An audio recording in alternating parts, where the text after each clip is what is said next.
দারুণ, খুবই সুন্দর সুস্বাদু। সুন্দর করে কুড়িয়ে নিতে হবে। ইন্দুবালা ভাতের হোটেলে যেমন প্রথমে লাগছে মানকচু, তারপরে লাগছে নারকেল কোড়া, একটু চিনি, মানে পরিমাণ মতো লবণ, আর একটু 2 কোটা সরিষার তেল, এবারে পরিমাণ মতো লেবুর রস লাগবে, কাঁচা লঙ্কা, 2 কোয়া রসুন। কচুগুলোকে এইভাবে ভালো করে গ্রেটারের সাইজে গ্রেট করে নিতে হবে। পুরোটাকে চিপে চিপে যে মানকচুর একটা দুধের মতো জল বেরোয় ওটাকে পুরো বের করে নিতে হবে। এইভাবে পুরোটা চিপে চিপে তুলে দেবে। পুরো এতটা দুধ বেরিয়েছে মানকচু থেকে, এটা পুরোটা ফেলে দিতে হবে। এইবারে এই অংশটা আমি বাটা করব।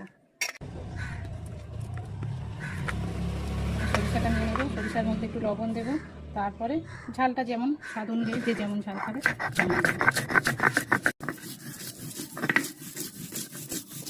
পেস্ট করে নিয়েছি, ভালো করে পেস্ট করতে হবে, তা না হলে ভালো লাগবে না খেতে। আর এই যে মানকচুর দুধটা আমি বের করে ফেলেছি, এটা যদি ভালো করে না বের করা হয় তাহলে মানকচুটা গলা ধরার সম্ভাবনা থাকে। সাধারণত গলা ধরে না মানকচুতে, যেহেতু সর্ষে লঙ্কা পড়ে।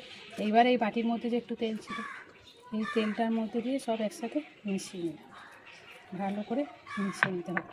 নিয়ে একটু বেশি না, 2-4 ফোঁটা পরিমাণ অনুযায়ী লেবুটাকে একটু মিশিয়ে দিতে হবে এইভাবে। ব্যাস, এইবারে এটাকে ভালো করে লেবুর রস তেলের সাথে মিশিয়ে নিয়ে এইবার গরম ভাতের সাথে এটা খেতে হবে।